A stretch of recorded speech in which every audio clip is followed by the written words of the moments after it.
Hi అండి, welcome to my channel Hari's world. నేను మీ హారిక. ఈరోజు నేను ఒక మంచి రెసిపీతోటి మీ ముందుకు వచ్చేసాను.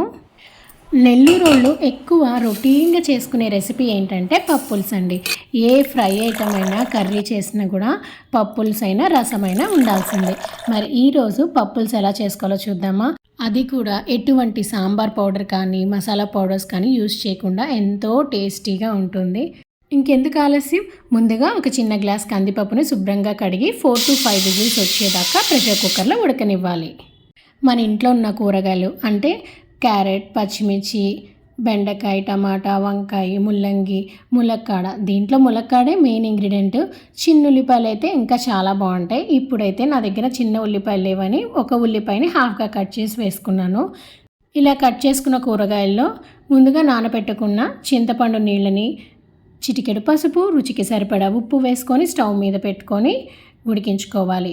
టమాటా, బెండకాయ, వంకాయ మాత్రం ఇప్పుడే వేయకండి. ఈ విధంగా సగం ఉడికాక ఇప్పుడు బెండకాయ, టమాటా, వంకాయ ఒకేసారి వేసేసి ఇంకొక 5 నిమిషాలు ఉడకనిస్తే సరిపోతుంది. ముందుగానే వేసామంటే బెండకాయలు కానీ వంకాయ కానీ బాగా మెత్తగా ఉడికిపోతాయి. ఈ రెసిపీకి మనం సాంబార్ పౌడర్ ఏమీ యూజ్ చేయట్లేదు కదా, సో రుచికి సరిపడా పచ్చిమిర్చిని వేసుకోవాలండి. ఇప్పుడు నేను పెట్టిన ఈ పప్పులుసుకి ఒక 7-8 పచ్చిమిర్చి అయితే పడ్డాయి. నేను చూపించిన క్వాంటిటీ వచ్చి ఒక 4గురికి అయితే సర్వ్ చేసేసుకోవచ్చు.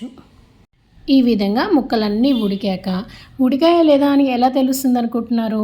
క్యారెట్ని ఒకసారి పట్టుకుంటే ఇలా ఉంటే ఉడికిపోయినట్టు. ఇప్పుడు మనం ఇందాక ఉడికించుకున్న పప్పును కూడా యాడ్ చేసి ఒక 5 minutes ఉడికించుకొని ఫైనల్గా ఇంగు తాలింపు, కొత్తిమీర వేస్తే పప్పులుసు రెడీ అయిపోయినట్లే.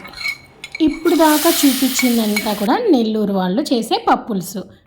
ఈ రెసిపీని కొంచెం డిఫరెంట్గా మా అత్తగారి స్టైల్లో ఒక 4-5 మినప్పిండి వడియాల్ని ఫ్రై చేసుకొని అంతా పులుసు అయిపోయింది అనగా స్టవ్ ఆఫ్ చేసుకునే ముందు ఇవి యాడ్ చేసుకొని దించేయాలి.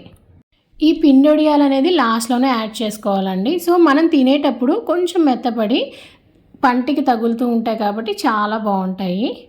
ఈ వీడియో కనుక నచ్చినట్లయితే లైక్ చేయండి, షేర్ చేయండి అండ్ ఫాలో అవ్వండి. ఇంకొక మంచి వీడియోతోటి మీ ముందుకు వస్తాను. Thank you for watching.